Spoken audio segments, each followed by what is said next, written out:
All right, so I'm always talking about how important airflow is, not only to the adults and the single rabbits, but the babies as well. And so this is our nursery stall. And if you haven't seen the design before, our barn is laid out in an L shape, and there is some decent airflow through here. But when they're in those horse stalls, there's like no airflow at all. And so this is what, one of our mamas had a litter 2 days ago now. And day one, things were looking great. She pulled a lot of fur, which when we were at 85 degrees and very humid, that's really hot. And so we ran into a few issues with this litter to where, number one, they were overheating and they were like fiery hot to the touch. And so we pulled off a lot of the fur.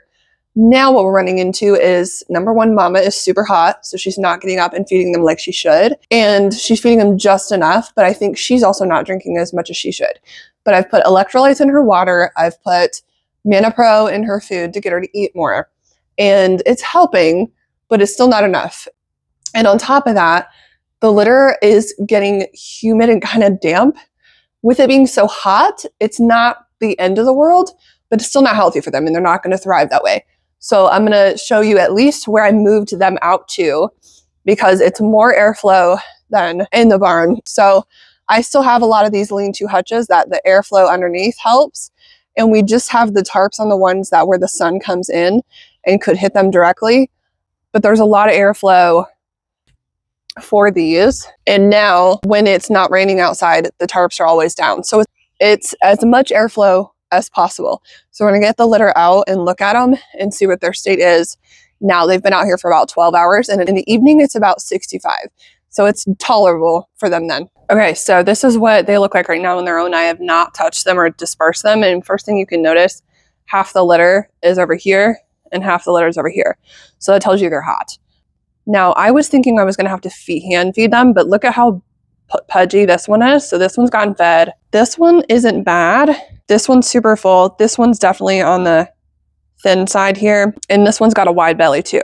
So we're doing better. There's 2 wrinkle types here that I'm seeing though. And so let me look at this chubby one so you can really tell. So there's a dampness here along the lines across, which tells me that it wasn't getting fed that much.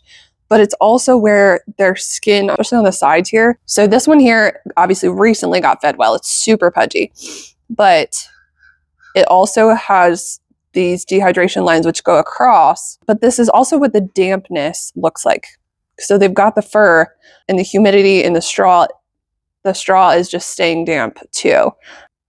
But the reason I can tell that they're still not fed as much as I would like is because the skin is wrinkly on its own. So kind of like right here where it's got these wrinkles here.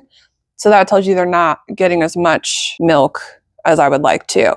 So it's got the I'm hot and wet marks, but then it's also got pretty wrinkly skin right here too. It's not supple. It's not, it's just not enough. Just not getting enough. And then even though like in its hips are sticking out a little bit, which is not totally normal either, but they're doing okay. So this is one of the catchy situations where it's like, do you feed it? Do you just let them nurse on mom heavily? Because that way it will tell her body, hey, I need more. So they're definitely really damp. I do think I'll try and hand feed this one because it's the lowest amount. Let's look at this one. Yeah, see, this one's got it's still got some in its belly. So it's recently got fed too. I think the biggest issue here right now is the humidity and them staying dry.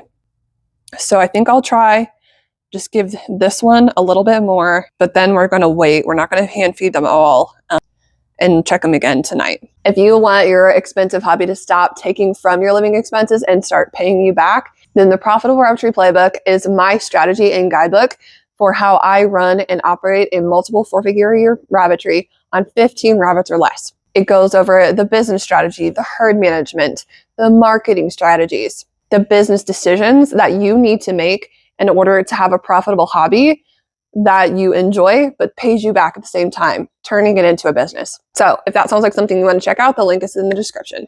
All right, so I will open this and set this off to the side so I can just grab it, see if it'll balance, watch it fall over on me. Okay, now I will also have paper towels on hand because you need to be able to wipe away the drips because this does get kind of sticky. And again, they're going to get wet. So we don't really want that to happen. We also, like, it is hot enough though that they're not going to get cold and die. So that's one thing that's kind of a blessing with this. So have that on hand. Ideally, I would like to get 2 milliliters into it, if at all possible. So I'll pull out 3, but you can kind of get rid of the air bubbles as well. I always try and get rid of the air bubbles that are at the top, so we're not shoving that into them. And then you know that there's some that are just, it's going to go off the side. So what I typically will do is I'll hold the kit like that, which is typically on his back, which is how it would nurse. And then I bring sometimes they don't want it, so you got to hold them tight and they might fight it a minute. Sometimes they take to it and are like, hey, this is awesome. But you kind of shove it in from the side, not where their front teeth, their milk teeth are. Yeah, he's not happy, which is fine, but it's for their own good. So get him to open up. Yeah, there you go. And yeah, was that yummy? See, it dribbles down the side and we'll dry him off. But once they swallow it, then we just dribble a little bit more in there. And then once their mouth opens, yep, he's open. His mouth is pretty empty. Ooh, was that yummy? All right, I'm gonna sit that down, dry him off a little bit. Sorry, I'm trying to stay in view as best I can. Ooh, was that cool? All right, we didn't get all that much. We probably got about 0.5 milliliter. So let's see if we can get at least halfway through the 2 point. Come on, is that good? You liked it. What do you think? Okay, gotta keep him upright a little bit though. So his body's kind of like head's almost up but back, so it doesn't go up their nose. We don't want that to happen. Come on. I can also, ooh, there you go. I've gotten some of them to where you can work your way around the front and they'll just suck out of it, but that's pretty rare. It's a little bit of a force feeding situation, but all right. We're getting a little messy here, dude, but I think this will give him a boost. All right, come on. Can you do it? Let's try a little bit more. And it doesn't take a lot. Yeah, he might be falling asleep. Yeah, it's like, I'm out. Okay. When they start falling asleep, there's not a lot you can do about it.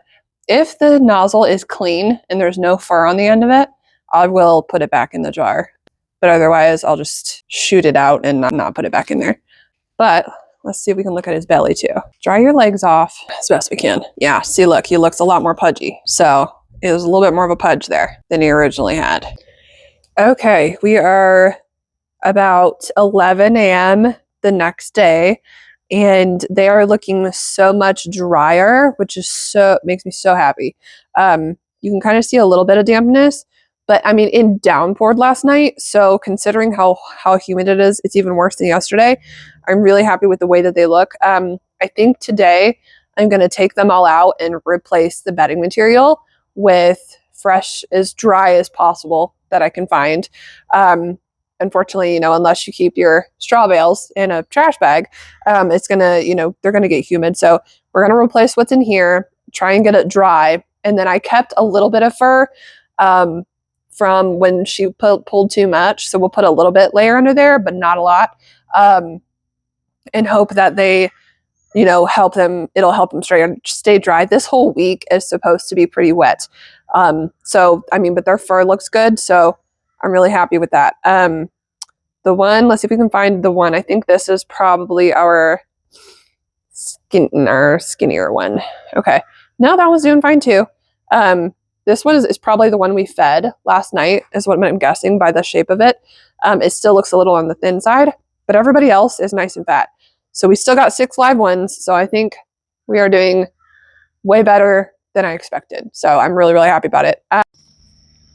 All right, they are looking excellent. They have full skin. Some of them are a little small still, but considering they're only 3 days old and it was a rough start, I'm so happy with it. And they all are getting fed now. So Mama's producing more milk for them. And I think we'll be able to have all 6 make it. So really, really happy.